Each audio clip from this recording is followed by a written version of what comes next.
every single day, brilliant business ideas just die. Yeah, they do. And, it is rarely because the product is bad or like the market didn't want it or the marketing completely failed. Right. It usually comes down to a much more chilling reality. I mean, the founders simply run out of cash. That's the ultimate killer. Yeah, they hit a wall, the bank accounts dry up, and the dream is just over. So today, our mission for this deep dive is to make sure you do not hit that wall. Exactly. We are going to map out the complex, sometimes totally frustrating but entirely navigable landscape of business financing. And that map is so crucial because finding money isn't just some, logistical hurdle you clear so you can get back to building your prototype. Right. The specific type of money you choose to take fundamentally dictates who actually controls your company. Really does. It shapes the daily operations, the hiring decisions, and ultimately, like, the entire destiny of the business. You aren't just shopping for cash. You're shopping for your future reality. Which brings us to our single source text for today's deep dive, right? It's a highly detailed breakdown called Navigating the Landscape of Business Startup Capital. Great resource. It really is. It strips away all the Wall Street jargon and essentially forces you to figure out which financial path actually aligns with your specific goals. Because there's no one-size-fits-all, right? No, definitely not. Okay, Yeah. let's unpack this. Because before we even talk about where the money comes from, we really have to look at the timeline. Yeah, the sages. Right. The text outlines 4 distinct stages of capital needs that you're going to progress through. First, you have seed capital. And this isn't for a factory or anything. This is just the money you need for initial research and planning. Yeah, drafting the blueprints, basically. What's that? Yeah. Then you graduate to startup capital, which covers your first year of actual operations. Which is rough. Oh, this is usually where the rude awakening happens. And then later on, if you survive that, you'll be looking at mezzanine or expansion capital. To scale up to that next level. Right. And finally, bridge capital, which literally bridges the gap between your current daily operations and, like, that next big funding round. Okay, so for our purposes today, we're really zooming in on that critical second stage, right? Startup capital. Because that first year is just brutal. It is. You might think, I just need money for the materials to make my widgets. But the reality of first-year expenses is this massive list of overhead. Oh, it adds up so fast. It does. You're covering payroll, utilities, commercial rent, marketing campaigns, office supplies, equipment maintenance, business insurance, and taxes. It's a lot. It's a mountain. And there's a vital piece of advice in the text that so many passionate founders just ignore. You have to pay yourself first. Oh, yes. That is so important. Right. Because if you cannot afford to eat or pay your own electric bill at home, you cannot run a functioning business. It sounds obvious, but founders routinely martyr themselves financially, right? Yeah, all the time. And that only leads to burnout and, frankly, really bad decision-making. Now, securing the funds to cover all that massive overhead brings us to the fundamental choice every founder eventually faces. The Great Divide. Exactly. The great divide in business financing. Debt capital versus equity capital. And I want to point out, this isn't just a financial choice. It is a deeply psychological one. Totally. Taking on debt means you are going to a lender and getting a loan. You maintain 100% control of your company. Nobody is looking over your shoulder. Right. But you have a hefty, rigid tab to pay every single month, complete with interest, regardless of whether you sold 1 million widgets that month or literally 0. And on the other side of that divide is equity capital. Right. This is funding provided by investors who actually want to own a piece of your pie. They want in. Yeah. In exchange for their cash infusion, you hand over a percentage of your company. They don't require a monthly loan payment. Which sounds great at first. It does. But instead, they're placing a calculated bet that they will reap massive rewards when your company eventually goes public or is acquired by a bigger fish. But let's look at the psychological weight here, because the text specifically calls this out. It requires serious self-awareness. Oh, yeah. You really have to ask yourself a hard question. Am I really the control freak people say I am? That's the perfect way to phrase it. Right. If you are someone who micromanages every font choice and marketing slogan, equity might be an absolute nightmare for you. Oh, it would be a disaster. Because suddenly you're answering to a partner who has a vested financial interest in telling you what to do. And that is the core trade-off right there. Taking on debt means risking your personal assets. If the business goes under, the bank doesn't just forgive the loan. No, they definitely do not. They still want their money, and they will come after your house or your savings to get it. But taking equity means risking your autonomy. You're giving up control. Yeah, you no longer have unilateral say over the culture and direction of the business you build. So, since giving up control of your vision, or potentially losing your actual house, both sound absolutely terrifying to most normal human beings. Understandably. Yeah. It makes total sense that most people start by looking inward at their own bank accounts first. Which brings us to the concept of keeping it close to home. And the data actually backs that up completely. Over 50% of small business startups are financed entirely with personal funds. Wow, over half. Yeah. When you refuse to take on a boss and you refuse to let a commercial bank seize your assets, you basically look in the mirror and figure it out yourself. Right. The options here are pretty standard, but they obviously carry their own unique risks. Sure. First is just draining your personal savings account. Then there's the home equity loan. Which is interesting because banks actually consider home equity loans relatively low risk on their end. Wait, really? Even for a risky startup? Yeah, because they don't particularly care if you use the money to remodel your kitchen or start a software company. The loan is backed by the physical house. Ah, I see. If you default, they just take the real estate. Brutal, but true. And then there is what is jokingly referred to in the industry as the Spike Lee method. Oh boy, yeah.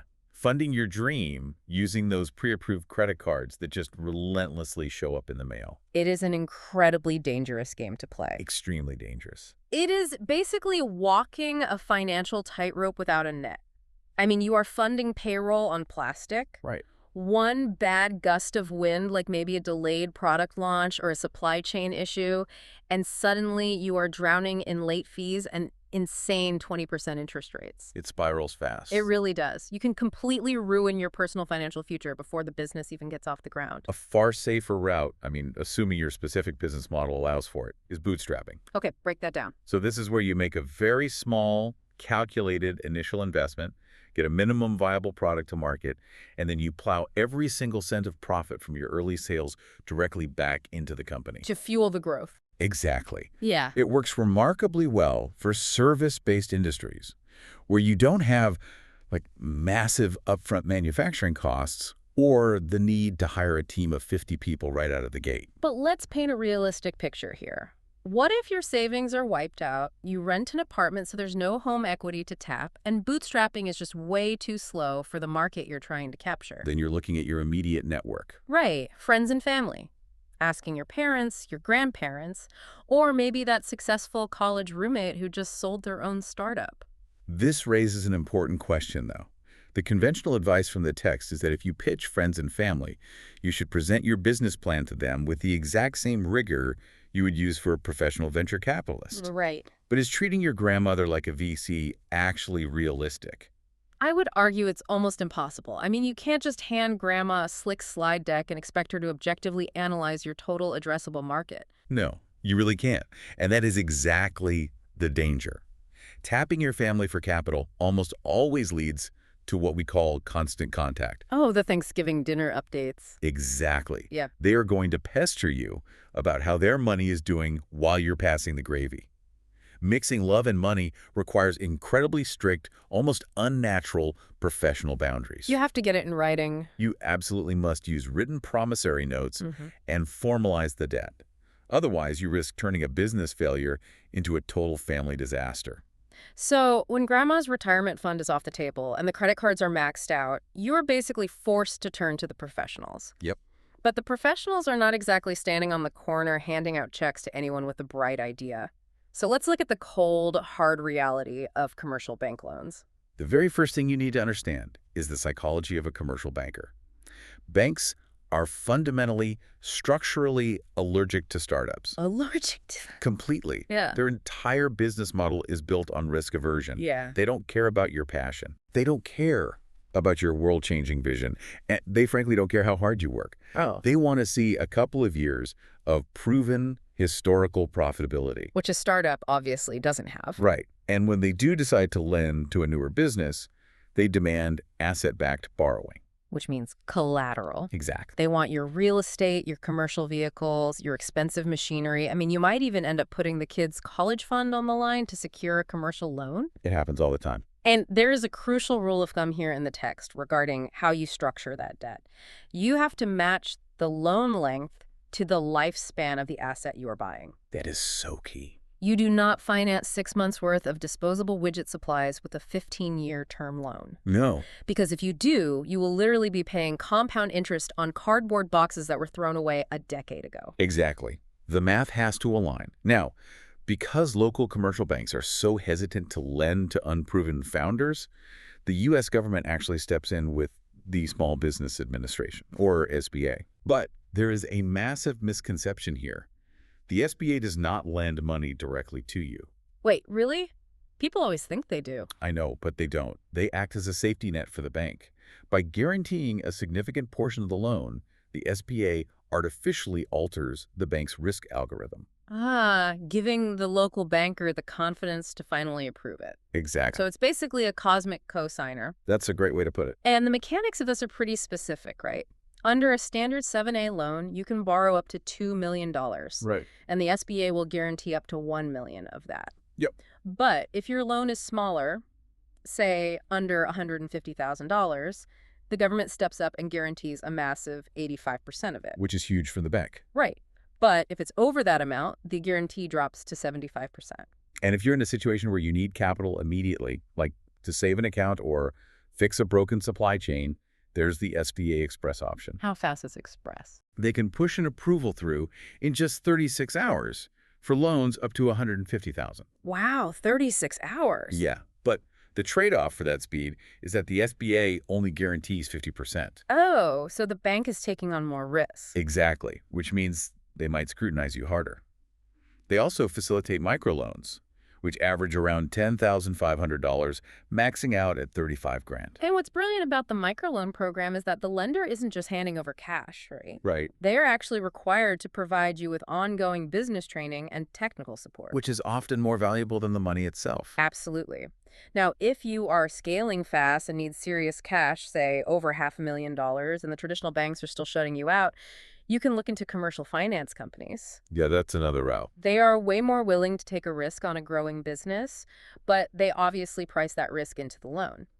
You are generally looking at interest rates that are 2 to 5% higher than a standard bank. Right. So knowing all of this systemic risk aversion, how do you actually walk into a bank and pitch a loan officer successfully? Ooh, there are strict rules of engagement in the text. Very strict. You have to dress impeccably.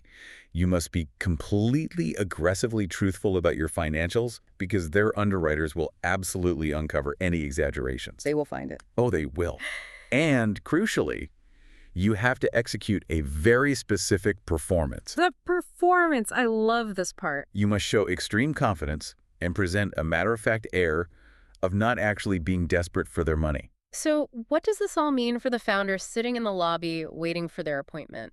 It means you have to realize a bank is not a visionary partner. Yep. A bank is basically a highly dressed up pawn shop. That's spot on. You should not spend your 30-minute meeting trying to sell the banker on how your new app is going to change the world. They do not care. They really don't. They only care about the mechanics of how they are going to get their principal back, plus interest if the app fails. It's a profound irony in the business world, isn't it? You must be overprepared. You practically have to pledge your entire life and your children's future as collateral to secure the funds. Literally. Yet you have to sit across from the loan officer and project an aura of total financial casualness. Like it doesn't even matter to you. Yeah.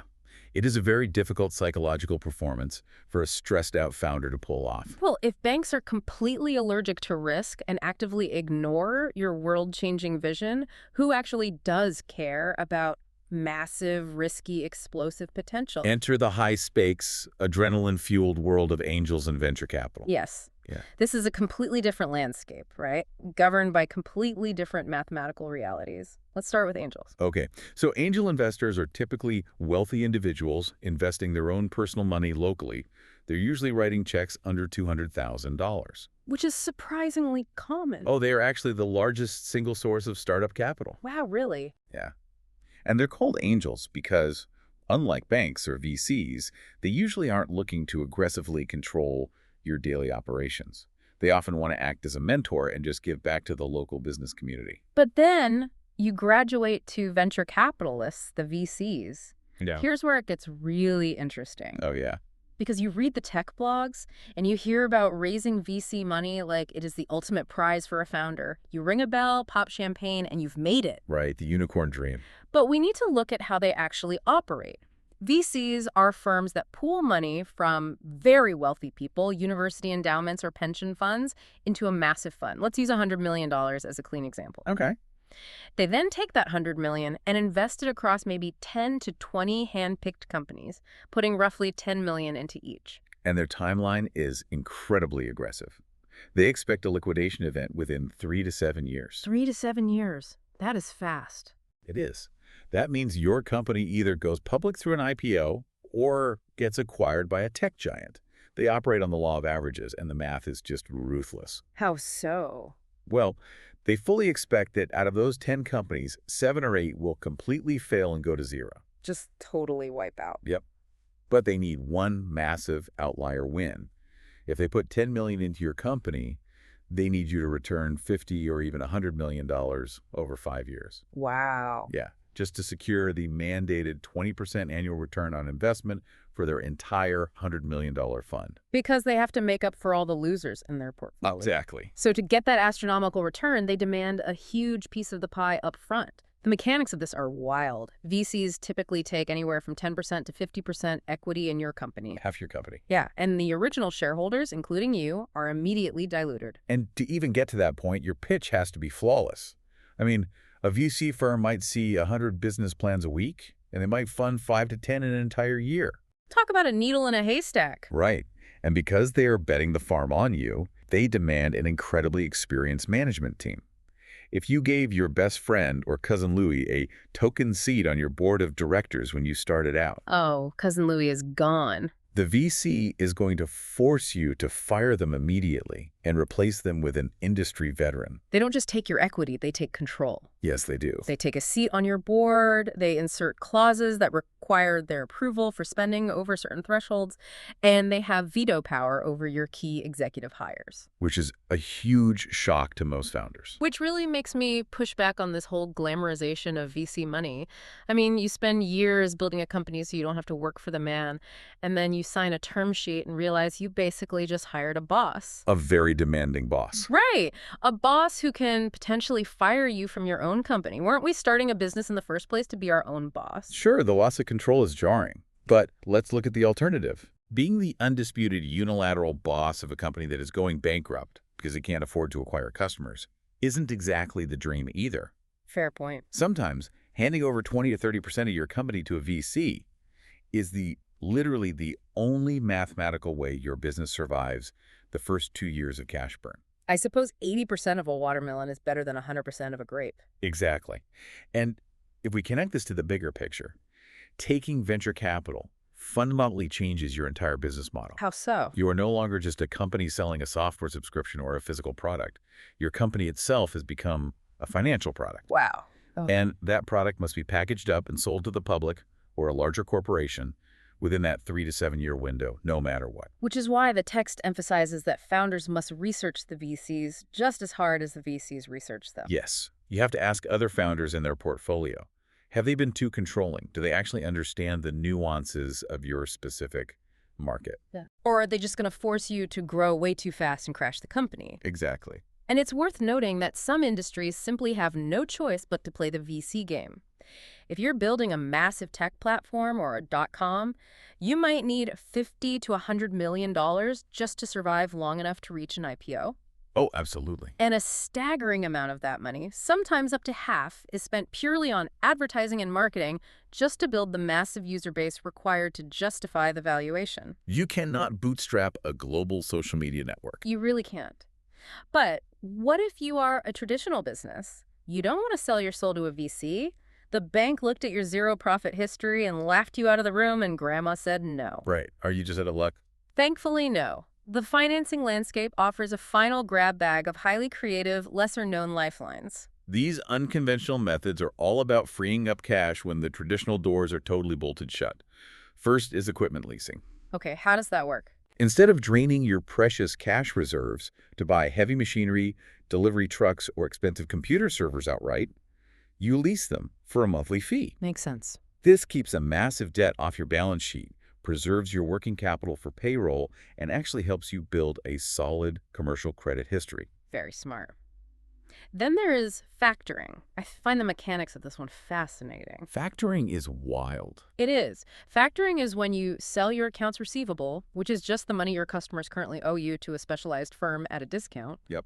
Usually they charge a fee of 2 to 10%. and they give you the bulk of the cash immediately, and then they take over the headache of actually collecting the invoices from your customers. Well, it's not a magic trick, and taking a 10% haircut on your revenue is incredibly expensive. It hurts. It does. But the math makes sense when you look at the reality of cash flow. It solves a massive structural problem for startups who have successfully made sales, but are dealing with corporate clients who demand net 30 or net 60 payment terms. It's basically a financial time machine. A time machine. Yeah. If you are waiting 60 days for a massive client to pay you, but payroll is due on Friday, you are paying a 10% toll to bring tomorrow's money into today, just so you can keep the lights on and keep your employees from quitting. That is a very accurate way to conceptualize it. Another similar method for unlocking capital is the asset sale leaseback. Oh, this one is clever. Let's say you already own a warehouse full of expensive manufacturing equipment outright, but you have absolutely no cash in the operating bank account. Cash, poor, asset rich. Exactly. You can actually sell that equipment to an investor or a financing firm for a massive lump sum of cash, and then immediately sign a contract to lease that exact same equipment back from them. So nothing physically moves. Right. You get the immediate cash infusion you desperately need, and you just pick up a new monthly lease payment as an operating expense. Brilliant. You also have convertible debt. This is an incredibly popular hybrid option right now. Very common in tech. It's a short-term loan where the lender has the option to convert that debt into an equity investment in the company later on, usually during your next major funding round. Right. It is a way to get cash flowing into the business right now while letting the investor kind of monitor your progress and try before they buy when it comes to long-term ownership. And if you do decide you want to raise money from smaller individual investors, but you want to avoid the massive, expensive regulatory headache of a public stock offering, there is private placement. Yes, you can sell stock privately without federal SEC registration. The limits vary, but typically it allows you to raise up to $3 million from a maximum of 35 non-accredited investors. Though you always have to double-check your state's specific securities laws on that. Absolutely. There are a few other highly specific levers you can pull too. Purchase order advances, where a lender gives you upfront money based solely on verified purchase orders you hold from reliable customers. Though the rates on those can be astronomical, so you have to use them surgically. For sure. You can also explore forming limited partnerships, offering employee stock ownership plans to reduce the cash payroll burden, or even forming joint ventures where you strategically pool your resources with another company whose operational needs perfectly match yours. What all of these creative lifelines ultimately prove is a fundamental truth about business. Capital isn't just sitting in a vault at a commercial bank waiting for you to ask nicely. Right. Capital is locked inside your unpaid client invoices. It's trapped in the physical equity of the equipment you own, and it's hidden within the strategic value of your professional network. It's everywhere. Exactly. The true test of surviving the startup phase is figuring out how to unlock it before the clock runs out. Unlocking trapped capital. I love that. So to wrap this massive map up, from putting your early operating expenses on a credit card using the high-wire Spike Lee method to navigating the pawn-shop mentality of a local bank, all the way to securing a $10 million piece of a massive VC fund, the landscape of startup capital is incredibly vast. Vast and complex. Very, but now you actually have the map to navigate it. Whether you choose to take on rigid debt to aggressively protect your ownership, give up a chunk of equity to fuel explosive growth, or get creative by unlocking the hidden capital already in your assets, you now understand the mechanics behind the money. And thoroughly understanding those underlying mechanics is literally the only possible way to make a financial choice that actually aligns with the core reason you started the business in the first place. Exactly. Which leaves us with a final, slightly provocative thought to ponder. I'm ready. We've talked extensively today about how different investors and lenders expect very different things from you. But it makes you wonder, if you do decide to take venture capital, and you legally commit to a rigid exit strategy in 3 to 7 years to satisfy the mandated returns of their massive fund, Yeah. are you actually building your own dream anymore, or have you simply become a highly efficient manufacturer of a financial product for someone else? Wow. That is a remarkably heavy question, and exactly the kind of deep self-reflection you need to engage in before you ever sign on the dotted line. Absolutely. Keep questioning the information and the incentives around you, stay curious about the mechanics of your industry, and most importantly, actively apply these insights to your own journey. We'll catch you on the next deep dive.